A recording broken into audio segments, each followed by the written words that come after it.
বর্তমানে স্পিকার ও ডেপুটি স্পিকারের পদে কেউ না থাকায় রাষ্ট্রপতির মনোনীত ব্যক্তি নতুন সংসদ সদস্যদের শপথ পড়াবেন বলে জানিয়েছেন আইন উপদেষ্টা আসিফ নজরুল।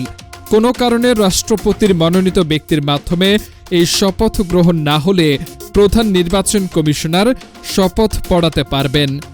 সচিবালয়ে আজ বৃহস্পতিবার সাংবাদিকদের এক প্রশ্নের জবাবে আইন উপদেষ্টা বলেন, বর্তমানে সংবিধান অনুযায়ী নতুন যারা সংসদ সদস্য হবেন তাদের শপথ গ্রহণ করানোর কথা স্পিকারের।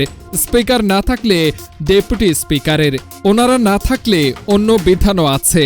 আইন উপদেষ্টা বলেন, স্পিকার ডেপুটি স্পিকারের মধ্যে একজন নিখোঁজ, আরেকজন জেলে আছেন। তাদের বিরুদ্ধে গুরুতর কিছু মামলা আছে এবং তারা পদত্যাগও করেছেন। ফলে এই অবস্থায় ওনাদের দিয়ে শপথ গ্রহণ করানোর কোনো রকম সুযোগ আছে বলে আমি মনে করি না। আইনে আছে, ওনারা যদি শপথ গ্রহণ করাতে না পারেন তাহলে রাষ্ট্রপতি কর্তৃক মনোনীত অর্থাৎ প্রধান উপদেষ্টার পরামর্শক্রমে রাষ্ট্রপতি কর্তৃক মনোনীত ব্যক্তি শপথ গ্রহণ করাবেন।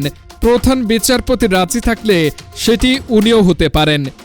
আইন উপদেষ্টা বলেন, 3 দিনের মধ্যে যদি এই শপথ না হয় তাহলে প্রধান নির্বাচন কমিশনার শপথ গ্রহণ করাতে পারবেন।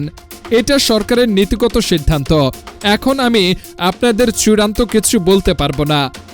আইন উপদেষ্টা জানান, রাষ্ট্রপতি মনোনীত ব্যক্তির মাধ্যমে শপথ গ্রহণ না হলে প্রধান নির্বাচন কমিশনার শপথ গ্রহণ করাবেন।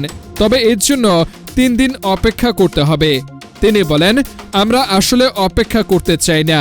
আমরা নির্বাচন হওয়ার পরে যত দ্রুত সম্ভব শপথ গ্রহণ করাতে চাই।